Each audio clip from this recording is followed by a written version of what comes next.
If you're unfortunately involved in a motorcycle accident and you're seriously injured, I mean, hire an expert. If you're in a crash while riding your motorcycle and you're injured, what are your rights and how do you get help? We're going to answer those questions and a lot more right now because that's what we're going to ask the lawyer. Hi again, everybody. I'm Rob Rosenthal with AskTheLawyers.com, and my guest is Calgary, Alberta lawyer Steve Grover. I want to remind you right at the outset, if you want to ask Steve questions of your own, just go to AskTheLawyers.com. Click the button in the upper corner that says Ask a Lawyer, and it'll walk you right through the very simple process right there. Steve, it's great to see you. Thank you for making some time to help us out today. Great. Yeah, great to see you also. So just give us a little background on, what your experience is with motorcycle injuries and helping people in those kind of cases. Well, I mean, just my background, I've been a lawyer here in Calgary, Alberta for 22 years now. My focus has been primarily personal injury law involving car accidents, motorcycle accidents, and trucking accidents.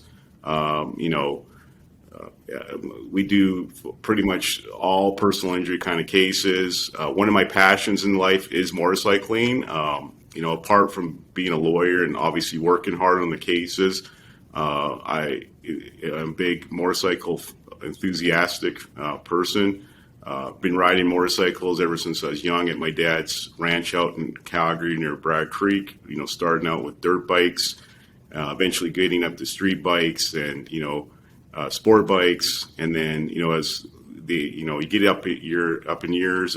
Now I enjoy riding my cruiser, Harley Davidson, or one of my adventure bikes, either Ducati or KTM bike.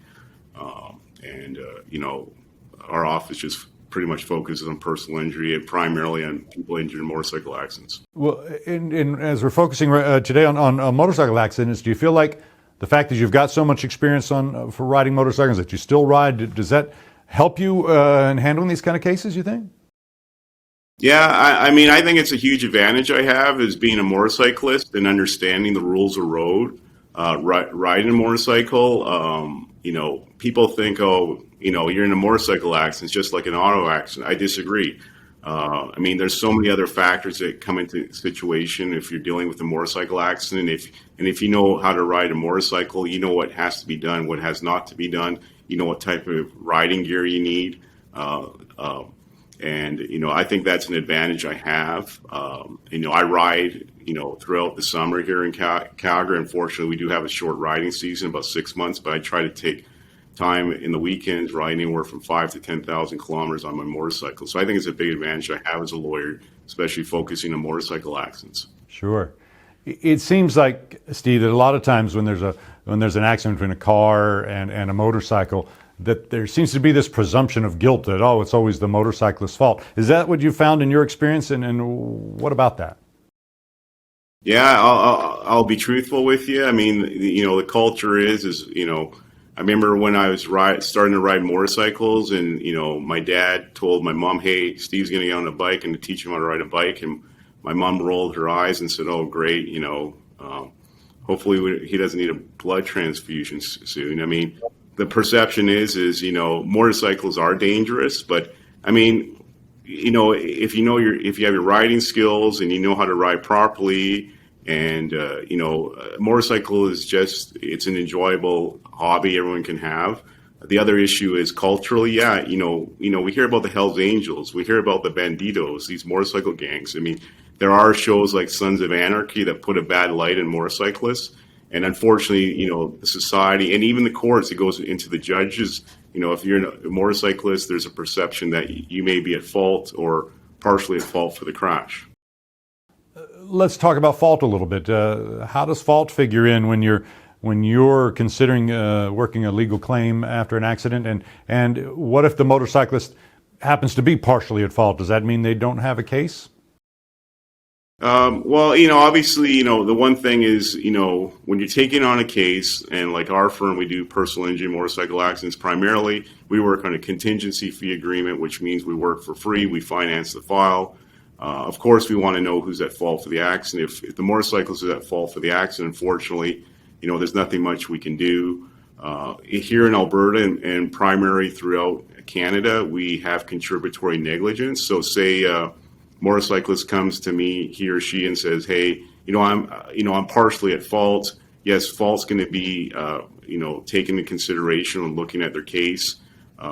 Under contributory negligence, say their case is worth $100,000 and they're 50% at fault.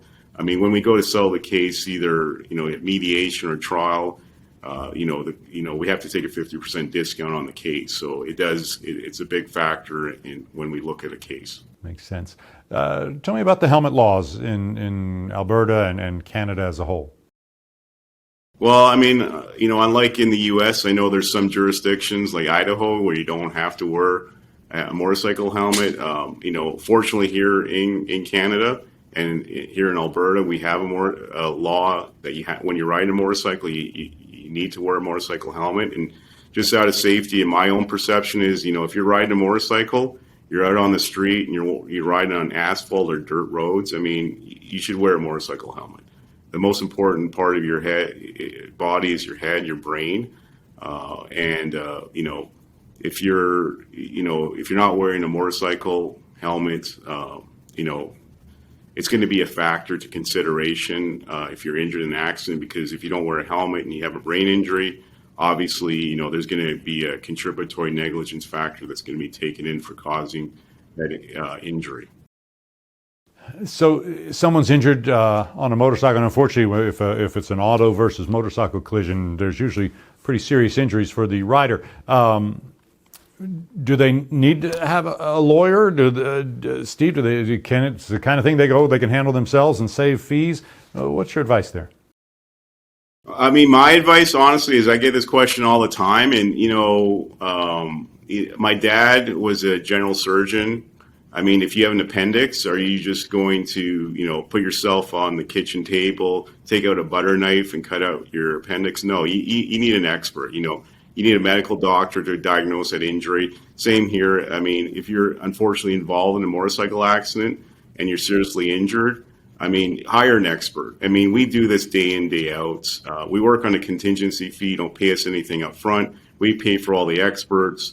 Unfortunately, insurance companies don't just cut checks for people. We have to fight for every dollar that comes to our clients. And we're trying to put our client in the best position they were before the accident. And, if I was in an accident myself, I wouldn't handle it myself. I would hire, a lawyer like myself whose expertise is in personal injury. Great advice, Steve. Lots of good information. Thank you for making some time to answer our questions today. I appreciate it. Great. Thank you. Nice seeing you again. That's going to do it for this episode of Ask the Lawyer. My guest has been Calgary, Alberta lawyer Steve Grover. I remind you again, if you'd like to ask Steve questions of your own, go to AskTheLawyers.com. Click the button at the top that says Ask a Lawyer, and it doesn't cost you anything to ask a question right there. Thanks for watching. I'm Rob Rosenthal with Ask the Lawyers.